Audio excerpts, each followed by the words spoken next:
नमस्कार दोस्तों, निजी अस्पतालों के खिलाफ युद्ध, यह जो अरसद था पिछला एपिसोड, उसको जिस तरीके से आपने सराहा, आपकी उसमें भागीदारी रही और आपने उसको इस तरीके से प्रोत्साहित किया कि मुझे लगा कि नहीं, इसमें देश के बहुत बड़े तबके या समूचे देश में जितने भी लोग हैं उनमें से ज़्यादातर का ये मामला है, उसकी दुखती रग है। प्राइवेट हॉस्पिटल्स, वहाँ जाने के बाद आदमी अपने आप को शिकंजे में पाता है, वो छटपटाता रहता है लेकिन बाहर निकल नहीं पाता है, उसकी गांठ ढीली पड़ने लगती है। रोज़ाना पैसे दर पैसे वो खर्च करता चला जाता है। किस मद में कर रहा है नहीं पता है, किस खातिर है नहीं पता है, कितना लंबा चलेगा नहीं पता है, आज की तारीख में मरीज़ की हैसियत क्या, स्थिति क्या है नहीं पता है। आप जितना चाहते हैं पता करना, उतना आप नहीं पता करना पाते हैं, बल्कि अस्पताल जितना चाहता है आपको बताना उतना ही बताता है। इस एपिसोड को करने के दौरान मुझे अंदाज़ा हुआ कि एक मरीज या रोगी के हक में कानून जिस तरीके से बनाया गया है, अगर वो हर आदमी को पता हो और हर आदमी अपने अधिकार की खातिर लड़ने के लिए खड़ा हो, तो अस्पतालों के भीतर हालात जो आम आदमी के रहते हैं, सरेंडर करने वाले, झुकते रहने वाले, वो बिल्कुल उलट हो जाएंगे, बदल जाएंगे।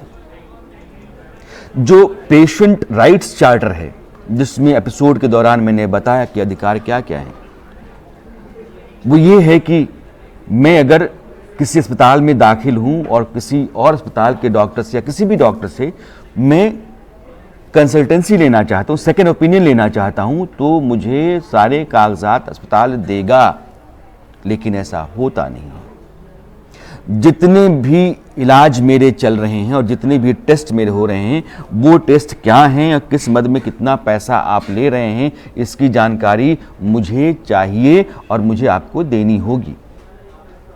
अगर मेरा इलाज पूरा हो गया है या किसी मरीज की इलाज के दौरान मृत्यु हो गई है, तो बिल की वजह से कि बिल पेमेंट नहीं है, बिल में देरी है या बिल को लेकर विवाद है, ना तो मरीज को डिस्चार्ज करने से अस्पताल रोक सकता है और ना ही अगर मरीज मर गया है तो उसकी डेड बॉडी उसके परिवार को सौंपने से रोक सकता है। अधिकार है ही नहीं, यह अधिकार मरीज के पास है।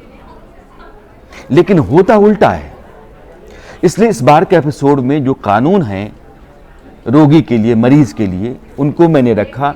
उन कानूनों के उलट जो स्थितियां हैं उनको भी बताया, लेकिन वैसे लोग जो सोशल वर्कर है या जागरूक नागरिक हैं, उन्होंने अपने हक की खातिर लड़ाई लड़ी और हालात बदले। नतीजा रोगी के हक में आया, यह आपको मैंने दिखाया। लेकिन आगे एपिसोड्स करना जरूरी लगता है। आप जिस तादाद में, जिस तरीके से लगातार मुझे मैसेज भेज रहे हैं, वो मेरे व्हाट्सएप मैसेज या मेरे इनबॉक्स में या डीएम जो कर रहे हैं आप फेसबुक पे, ट्विटर पे, उनके ज़रिए ये बात समझ में आती है कि यह एक दुखती रग है।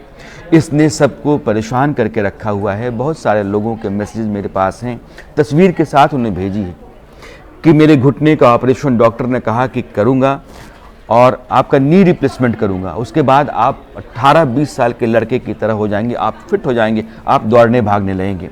मैंने 5 लाख रुपए उसको दिए और उसके बाद से मैं कभी उठा ही नहीं बिस्तर से।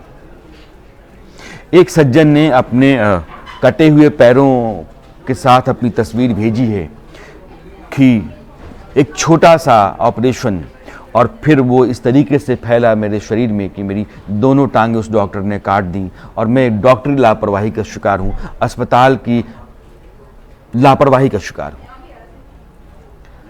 अब ये जो मामले हैं, इस तरह के कम से कम सैकड़ों केसेस लोगों ने भेजे हैं।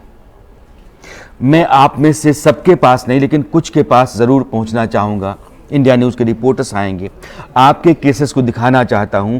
ऐसे मामलों में डॉक्टर के खिलाफ क्या होता है, हर्जाने की स्थिति क्या होती है, और हमेशा डॉक्टर ही सही हो और मरीज सब कुछ गंवा करके भी घर चुपचाप बैठ जाए, ऐसी स्थिति नहीं पैदा हो, इसके लिए क्या किया जाना चाहिए। आगे के एपिसोड में मैं इन बातों को रखने की कोशिश ज़रूर करूँगा।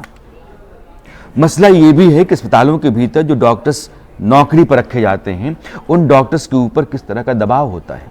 अगर 2 लाख वेतन का डॉक्टर महीने का 25 से 30 लाख रुपए अस्पताल को कमवाएगा, तो आखिर वो कौन से ऐसे तिकड़म करता है मरीज के साथ कि अस्पताल को वो 25 से 30 लाख की रकम कमवा करके देता है अपने 2 लाख रुपए के लिए। अस्पताल जो दवाइयाँ देता है MRP पर, वो दवाइयाँ वो खरीदता कितने में है? जो उसकी खरीद है और MRP है, उसके बीच का अंतर क्या है? कानून कहता है कि रोगी कहीं से भी दवाई खरीद सकता है, लेकिन आप अगर किसी हॉस्पिटल में हैं तो उसके बाहर से दवा खरीद करके लाएंगे तो उसकी नर्स से उसके अटेंडेंट जो हैं वो आपकी दवा नहीं खिलाएंगे। वो देखते हैं कि पर्ची हमारे यहाँ की है कि नहीं है। ये राइट है मरीज का और उसके तीमारदार का कि वो कहीं से भी दवा लेकर के आएगा अपनी मरीज की खातिर। आपका काम प्रिस्क्रिप्शन लिखना है, ये तय नहीं करना है कि दवा नीचे आप मेरे यहाँ से ले लीजिए।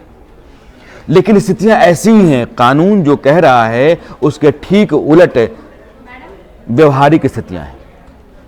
इसलिए सांसद कार्तिक शर्मा ने राज्यसभा में यह सवाल उठाया था कि मरीजों के लिए जो कानून है, खास करके जब मरीज को डिस्चार्ज करना है और पैसा बिल को लेकर लफड़ा है तो डिस्चार्ज क्यों नहीं हो सकता है? कानून कहता है कि उसको होना है।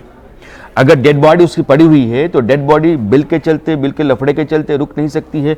कानून कहता है कि उसके घर वालों को उसको हैंडओवर किया जाना चाहिए। अगर ऐसे कानून के बाद भी देश में इस तरह की घटनाएं लगातार होती रह रही हैं तो कानून होने के बाद ऐसा क्यों हो रहा है? सरकार कर क्या रही है?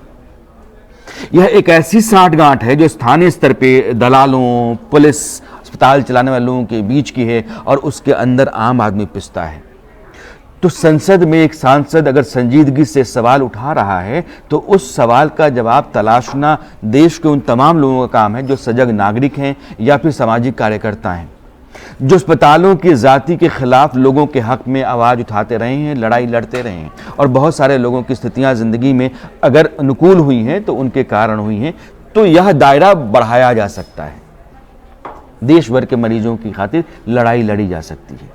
इसलिए अगले एपिसोड में मैं कोशिश करूंगा कि देश में जो लोग अस्पतालों के सताए हुए हैं, डॉक्टरों की लापरवाही के मारे हुए हैं, कानून के बाद भी अस्पतालों की ज़्यादती का शिकार रहे हैं, उन सब लोगों को हम आपके सामने रखें और फिर बताएं कि अस्पतालों के भीतर जो होता है वो एक अलग तरह की दुनिया है।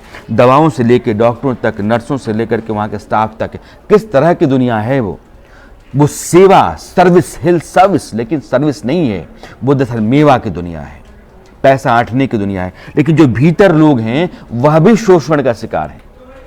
इसलिए एक तस्वीर निजी अस्पतालों की देश की मैं आपको अगले एपिसोड में दिखाने की कोशिश करूंगा अरसत के।